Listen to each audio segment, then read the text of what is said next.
Malcolm Turnbull is the Federal Shadow Minister for Communications and Broadband. He joins us now. Thanks indeed for your time, Mr Turnbull. To be with you.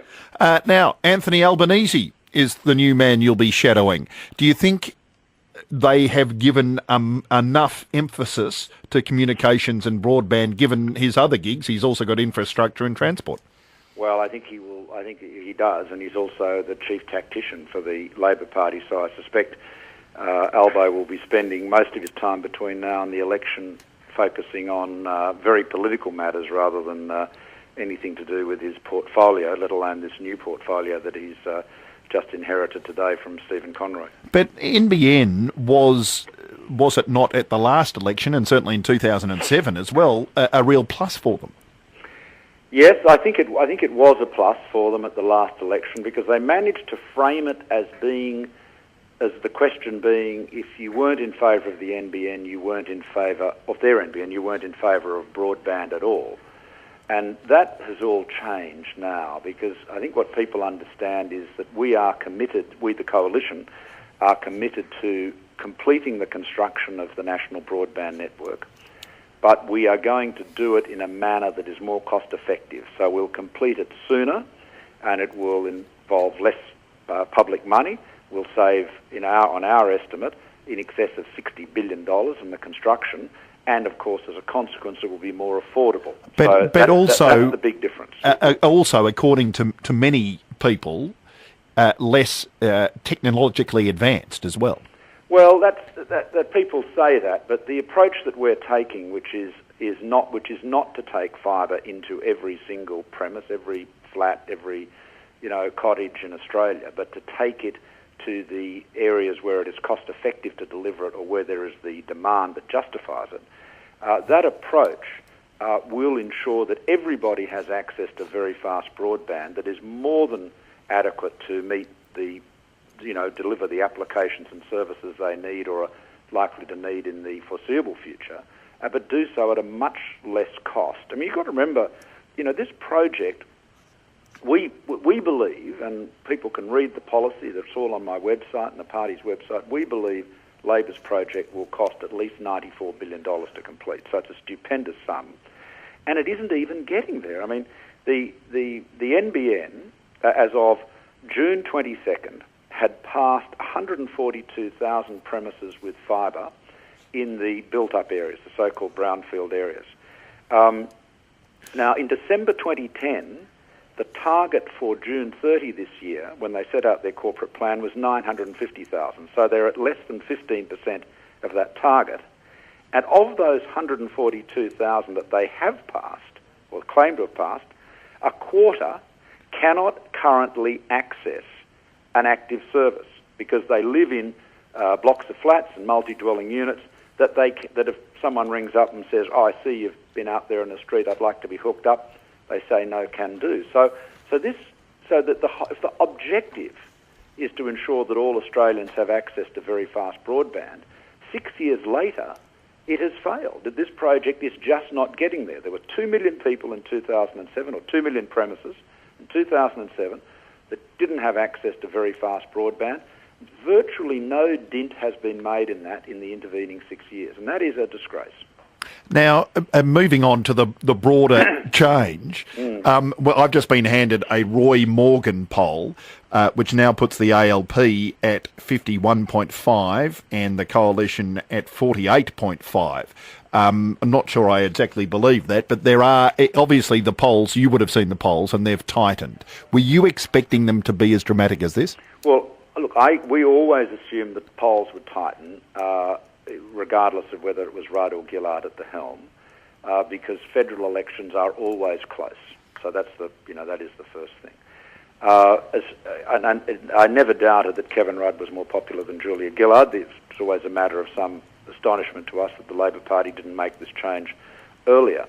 But you've got to remember, and I think people will be reminded of this a lot between now and the election, that whatever you may think of Kevin Rudd personally, however much people might prefer him to Julia Gillard, the fact is that Kevin Rudd's government, the first 3 years, was where some of the greatest mistakes and blunders, whether it is the pink bats or the unnecessary school halls or the overspending on the stimulus, or indeed embarking on an NBN without any cost-benefit analysis.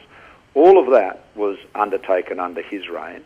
He was the one who dismantled John Howard's border protection policies, which resulted in the extraordinarily high level of people smuggled asylum seekers we have at the moment. So Kevin can't get away from that record. And in any event, even if you think he is terrific, look at the team he's with. Politics is a team business.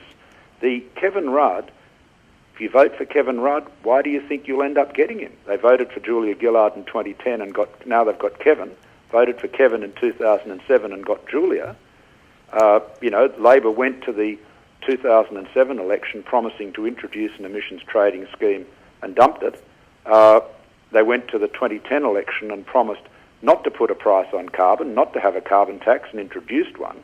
How can you take this dysfunctional, chaotic, bitterly divided political party seriously as a team that can deliver competent government? Why would they be able to deliver good government after 2013 when they've so singularly failed in the previous 6 years? And I think that track record is going to be something that as people reflect on, they'll make the correct decision. Well, Mr. Turnbull, are you and members of your party now concerned about how high Mr. Rudd's preferred Prime Minister ranking is compared to Tony Abbott's? Well, the critical thing is that the answer is that the figures to focus on, I'll give you the old mantra, the only poll that matters is the one on polling day. Yeah, we all have to you've got that written down in front of you, have you? Yeah, no, I don't need to write that one down. But it's all, look, it's a hackneyed phrase, but it's also true. But I just say this: the critical thing is the votes for the parties, and indeed the votes in the electorates. One of the other things to bear in mind is that people give these polls Labor v Liberal, but of course when you go to vote on polling day, you're not simply voting Labor or Liberal. That's a big factor, but you've also got local candidates. So if you wanted to get a reliable picture of where the electorate was at the moment, you would really have to do 150 individual polls in 150 seats, or at least in the 40 or so seats that you'd regard as marginal in the middle. And this is where a lot of these national opinion polls can be very misleading. I mean, they're subject to, I'm not saying they're deliberately misleading, but they're subject to their own inaccuracies. I do not believe that people will imagine that all of the last 6 years of chaos and division and mismanagement has been airbrushed aside, and that Kevin Rudd Mark II is any different from the guy that was apparently unfit to hold high public office and ran a government that was dysfunctional. And that's not Liberals saying that. That's what his own people have said about it. Now, Mr. Turnbull, just finally, yes, sir. You are sort of considered a man of the middle. Do you get uncomfortable? Malcolm in the middle. There you go. That's a good name for a program. Malcolm in the middle. Yeah. So, do you get uncomfortable, like I do, at the emotion and the passion and the heat and often the hatred that is generated by the asylum seeker debate? Both sides, I think, are guilty of generating it and whipping it up for their own use. Do you get uncomfortable with that? I do, and I try very hard always to be temperate in my language and demeanour. I don't think our political debate, discourse, our public life is assisted by people using the language of hatred and extremism, and there's far too much of that used. And I think also we've got to be careful with some of these metaphors. Will people say, Julia Gillard was assassinated or poleaxed or stabbed in the back? I mean, we've got to be, she was removed as leader by a vote of her caucus, and a lot of this dramatic, violent language, I think, is something look, I'm not suggesting I'm innocent of this myself. It's very easy to slip into the the vernacular. But I think we should try to have a more moderate, considered discourse. The destiny of this nation is too important to be reduced to a handful of emotive and sometimes hysterical sound bites.